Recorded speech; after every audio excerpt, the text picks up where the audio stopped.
370 और राम मंदिर का मुद्दा वो उन्होंने अपना पूरा किया, अपना वादा पूरा किया।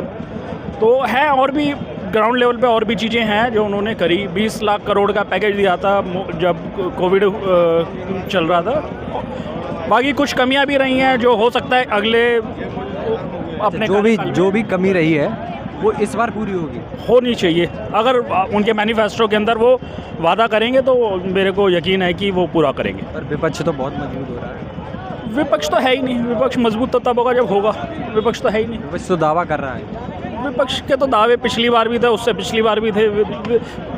पॉलिटिकल चीज़ें हैं, वो तो दावे करेंगी, वो थोड़ी ना कहेंगी कि हम हार जाएंगे। नहीं, वो तो क्लियर दावा कर रहे हैं कि किसी भी स्टेट में हाँ उनका खाता बीजेपी का नहीं खुलेगा।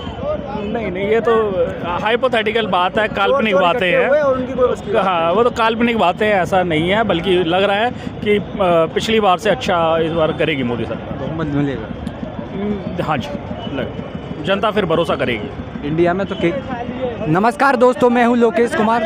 जोरदार खबर में आपका स्वागत है। लोकसभा का चुनाव 2024 का आगाज हो चुका है। ऐसे में हमारी जनता से राह लेना बहुत ही आवश्यक है। 5 चरणों में चुनाव हो चुका है। छठे चरण की चुनाव की साथ अंकल जी मौजूद हैं। सर, आपका नाम क्या है? चिराग शर्मा।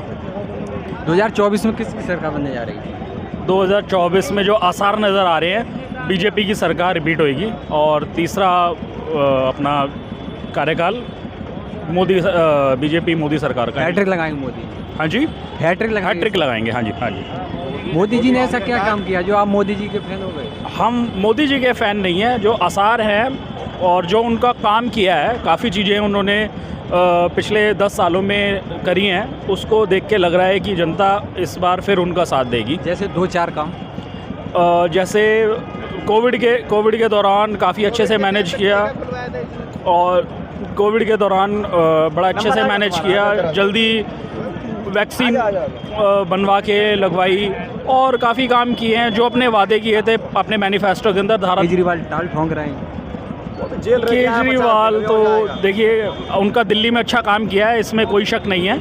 मैं खुद दिल्ली से हूँ, दिल्ली में उनका रहा है, लेकिन राष्ट्रीय स्तर के अभी वो नेता नहीं है और अभी देश को संभालने की परिपक्वता उनमें अभी नहीं है। वो तो कह रहे हैं कि प्रधानमंत्री मोदी जी पढ़े लिखे भी नहीं है। तो ऐसे बहुत सी शख्सियत है जो पढ़ी लिखी नहीं है। उन्होंने देश के लिए, दुनिया के लिए बहुत अच्छे काम किया और बहुत से पढ़े लिखे फेल रहे हैं। कह रहे हैं कि प्रधानमंत्री पढ़ा लिखा होना इस बात की गारंटी नहीं है कि आप बहुत अच्छे से देश का भला कर पाएंगे। बहुत अनपढ़ लोग ऐसे हैं जो देश के लिए, जिन्होंने देश के लिए और समाज के लिए बहुत अच्छी चीज़ें करी हैं और वैसे पढ़े लिखे हैं, वो उनके कहने से चुनावी बातें होती हैं। तो ऐसा कुछ नहीं है। तो विरोधी के अगेंस्ट तो बोला ही जाता है।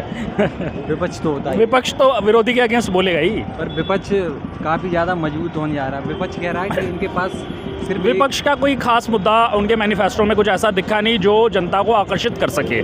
तो मुझे नहीं लगता कि विपक्ष कम्पीट करना भी चाहता है।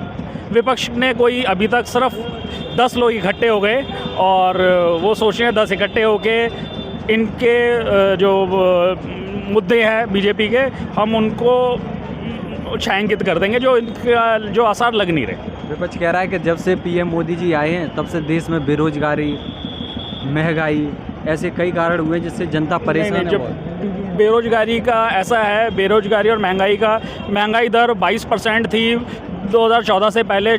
उससे पहले 14% भी रही है, अभी 7 या 8% के आसपास चल रही है। तो कम हुई है, महंगाई कम हुई है।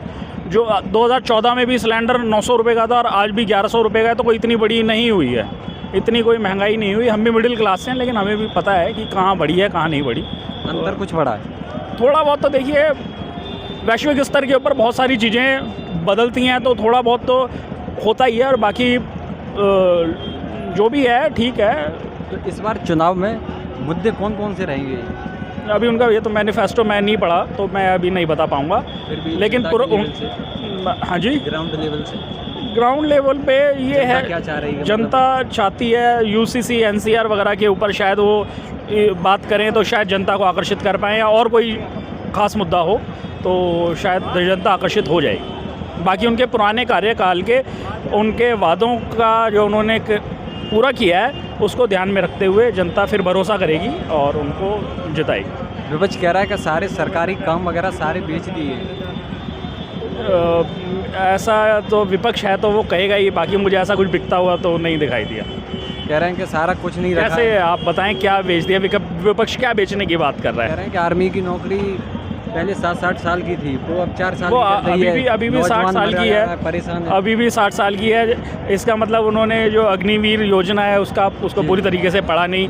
वो क्या योजना है और कितने लोगों के लिए है, कितने % के लिए है, इसका मतलब वो बिना तैयारी के, बिना होमवर्क के ही कुछ भी बयान दे देते हैं और मासूम जनता उनकी फालतू बातों के अंदर आ जाती है। बस ये है। कह रहे हैं कि राम मंदिर के नाम पे, हिंदू धर्म के नाम पे नहीं, वो हिंदू धर्म या राम मंदिर नहीं, उन्होंने एक बहुत लंबा चला हुआ मुद्दा, एक बहुत लंबी चली आई समस्या को बहुत शांतिपूर्ण तरीके से दोनों पक्षों को ना मतलब वो ना दुख पहुंचाते हुए एक मुद्दा हल कर दिया, और जिसके ऊपर बाकी कुछ पार्टियां और लोग वो पहले से मुद्दा बना के कभी जीतते थे कभी हारते थे, लेकिन अब ये मुद्दा परमानेंटली अब राम मंदिर वाला ख़त्म हो गया। जैसे इस बार क्या लग रहा है, पहले से ज़्यादा सीट हासिल करेगी बीजेपी या उससे कम? नहीं, इसमें मैं नहीं कह सकता। इतनी जितनी पिछली बार करी है उतनी आ जाएंगी। पर बीजेपी का देखो 5%, 5-10% ऊपर नीचे हो सकता है, बाकी नारे तो कुछ भी लगा सकते हैं। कह रहे हैं कि इस बार 400 पार का तो नहीं लगता। हाँ, लेकिन ये है पहले के आसपास ही रहेंगे, 5% ऊपर नीचे प्लस माइनस, तो ये कोई ऐसा नहीं है। 400 पार नहीं होगा, कह नहीं सकते जी, इसका मैं कोई भविष्यवक्ता तो हूँ नहीं। बाकी उनकी अगर भगवान की कृपा रही तो 400 पार भी हो जाएंगे, ये कोई असंभव आंकड़ा तो है नहीं। कांग्रेस भी एक बार 400 पार लेके आई थी, तो जब कांग्रेस ला सकती है तो बीजेपी भी ला सकती है। पर विपक्ष कह रहा है कि इनके पास सिर्फ एक ही चेहरा है, मोदी जी। हाँ, बिल्कुल इंडिया गठबंधन कह रहा है कि हमारे में इंडिया गठबंधन इनके पास इनके पास ये है, इनके पास मोदी, बीजेपी के पास बहुत सारे चेहरे हैं, लेकिन उन्होंने अपना एक फ्रंट पे चेहरा खड़ा कर रखा है, मोदी। ठीक है, उनके पास 150 चेहरे हैं, लेकिन उनको पता ही नहीं कि कौन सा है, कौन होगा प्रधानमंत्री। 1.5 साल के बाद, 6 महीने के बाद इनके प्रधानमंत्री बदलते रहेंगे। ये पहले घोषित तो करें कि हमारा प्रधानमंत्री उम्मीदवार ये है, हो सकता है कि अच्छा प्रदर्शन कर ले।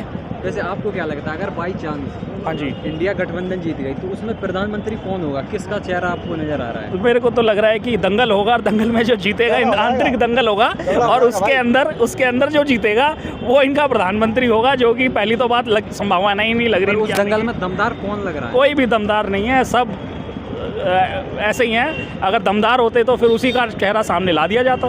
अगर कोई दमदार होता तो उसका चेहरा सामने ला दिया जाता। अब तक मोदी का मुकाबला करने के लिए कोई एक चेहरा नहीं नज़र आ रहा। उनके पास कोई वो है ही नहीं, विकल्प ही नहीं है मोदी का।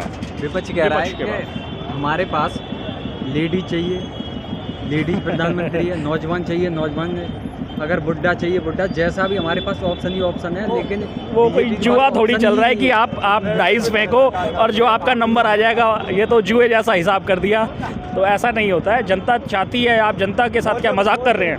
आप जनता को बताएं कि हमारा ये है और ये रहेगा और इसके ये मुद्दे हैं, ताकि कुछ बात होती है तो जिम्मेवार भी वही हो। ये कोई मजाक थोड़ी है कि हमारे पास 150 लोग हैं, आपको जो पसंद हो वो मिल जाएगा, ऐसा नहीं होता। पर वो कह रहे हैं कि विपक्ष, इसीलिए विपक्ष है ना, इसीलिए विपक्ष में बैठा है। अगर कोई सही बात होती तो विपक्ष में नहीं, सत्ता में होता। विपक्ष ने तो ये भी बोल दिया अगर प्रधानमंत्री तीसरी बार बन गए, हाँ जी, तो इस देश में चुनाव ही नहीं होंगे। तो ये भी चेक कर लेते हैं, ये भी एक बार, ये अगर ऐसी बात है तो ये भी एक बार चेक करके देख लेते हैं कि कितनी सच्चाई है इस दावे में।